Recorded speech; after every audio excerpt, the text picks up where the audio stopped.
Few things before we go over today's technique, which is going to be the 3-beat weave, the most common and popular double nunchuck move. If you don't know it, I've had so many requests for it. I figured we'd cover the basics since I just kind of jumped straight into the intermediates with the doubles. These nunchucks were shipped to me. I have to give mad props to the guy who made these. I believe his name is Nayati. I apologize if I say your name wrong. Nayati, dude, these are amazing. He sent these to me all the way from France. They're like Bumblebee meets Game of Death. And not only that, they feel really good for doubles. Now, if you might notice, these are hardwood. These are made of oak. And I wanted to talk a little bit about oak, actually. Now, throughout my Nunchaku Tricks series, I've always said to always use foam. And for the most part, that is a good, accurate statement. And the reason why I say that is because of the injuries that could happen if you use heavier nunchucks. Now, down the line, there's definitely something about the feel of a heavier nunchuck that feels great. And just like there's something about the feel of a fire nunchuck, which is even heavier than one of these nunchucks.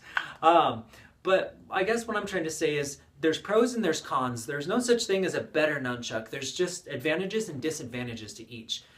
For foam nunchucks, because they're so lightweight, they're easy to redirect and they do much less damage, especially when they're padded. Now for the oaks, what it is, or heavier nunchucks, this isn't really too heavy. I'm just mean for the wooden nunchucks, once the momentum gets going, it takes very little effort to keep it moving. It's almost like you're just gliding it along. But stopping motions like this, where your hand or your arms take the full force, well, they cause a lot more wear and tear the heavier the nunchucks are, just because all that force is coming into that hand. So lighter nunchucks, great for redirects, great for injury prevention. Heavier nunchucks, great for momentum and great for like just really good flowy moves or moves that just kind of stall and stop, things like that. To talk about the new Flowtricks site. Flowtricks.com is getting a massive overhaul. It's probably going to take half of this whole year to get through it. There's so many incredible, amazing things I want to talk about with it, but I'm just going to keep it under silence right now. The admins are very happy. I'm probably going to need more admins to put it all together, so stay tuned for that. Also, thank you guys all for everyone that voted for me. I think I got somewhere around 350 votes for Instructor of the Year. I made 4th place. I was really close. I was going up against a whole bunch of festivals, okay? So I rocked the festival that you guys were voting on, but there's other festivals that I was going against. I think there's like 8 or 9 total overall. It was really awesome.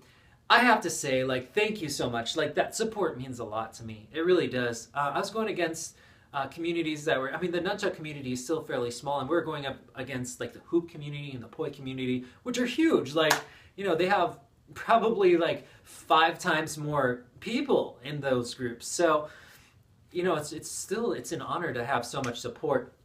Don't want to talk too much more. Just want to say one more thing, which is I also don't forget that I am available to teach. I've been having some people ask me. I'm just starting Skype lessons again in 2016. So if you're interested in professional one-on-one lessons, get a hold of me. We can talk all about it. I'll watch your style and I will give you exactly what you need to be either a performer or just more in tune with the way that you spin. Now, today, we're going to work this. It's called the 3-beat weave. You've seen it many times. And the 3-beat weave eventually like boils down to, this is like one of the core moves for doubles. You can eventually start branching it off and taking your 3 beats and doing all kinds of crazy things with it.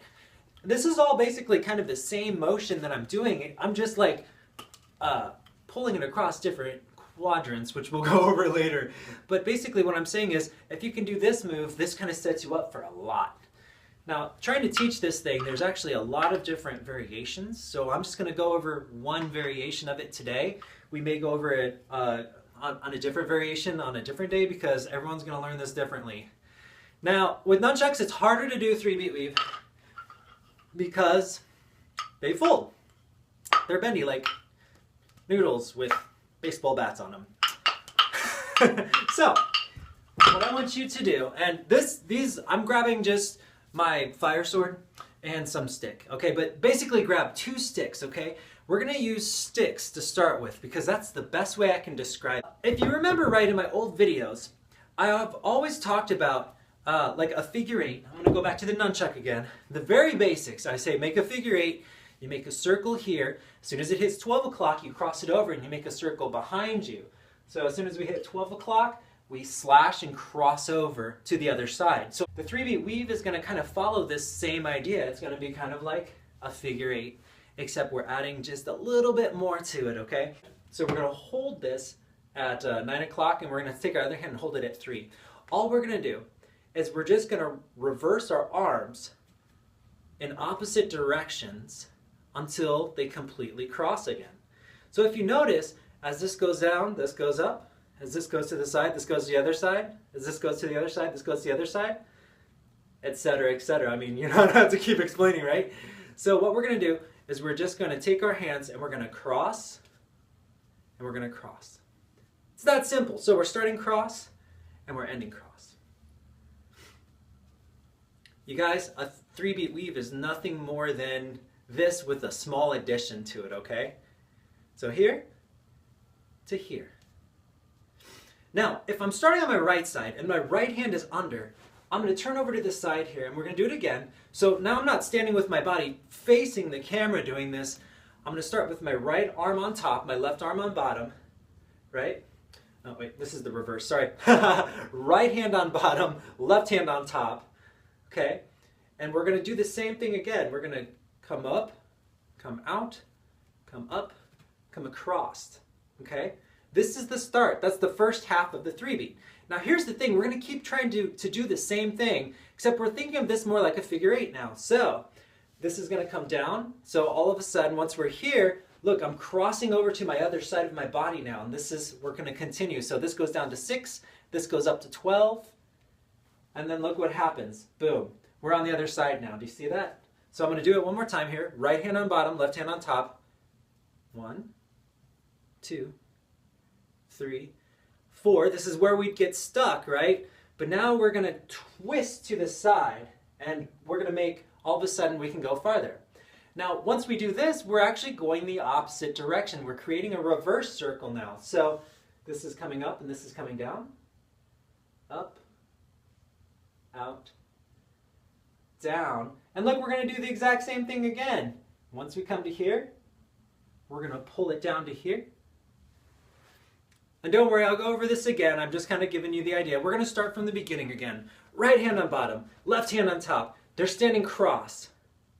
We're just going to kind of let them flow. So here, do it every 15 minute, or 3, 6, 9, 12, okay? So if my left hand's on, what is that? That's like 9, 6, 3, 12, until we get back to crossed again. The moment we get to crossed, we pull over this way. And then we reverse the direction. Boom, boom, boom. And remember, we're going to go all the way until we're crossed again.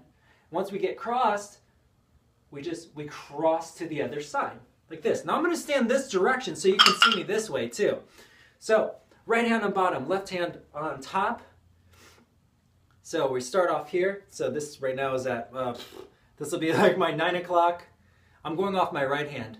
6 o'clock, 3 o'clock, 12 o'clock, 9 o'clock.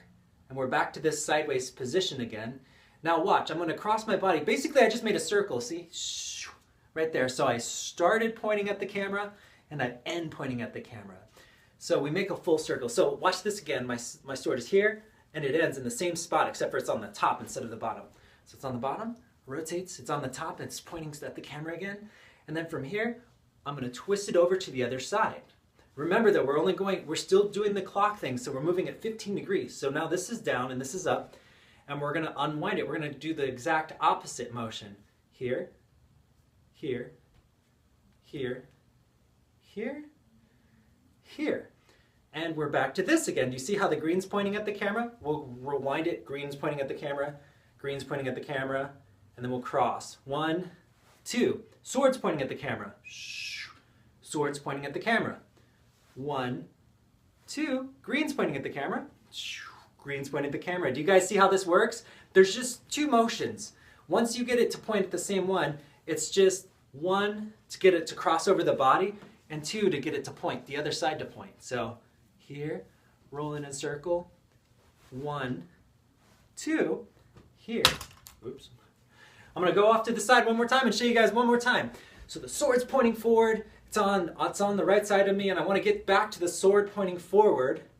So basically we're just making a circle till the sword points forward again. And then we're gonna take two motions, one to cross the body, and then two to get the other one to point forward. So again, it's just like a figure eight. It's got that same feel. Here, one, that's the hardest part, is just getting that cross. And two, all of a sudden we just switched what was pointing now. And then we rotate it until we get to the end again, and then we cross and over. So it looks like this.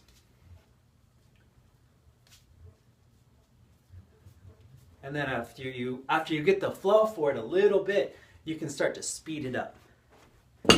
Now we're gonna do it with nunchucks. You're right.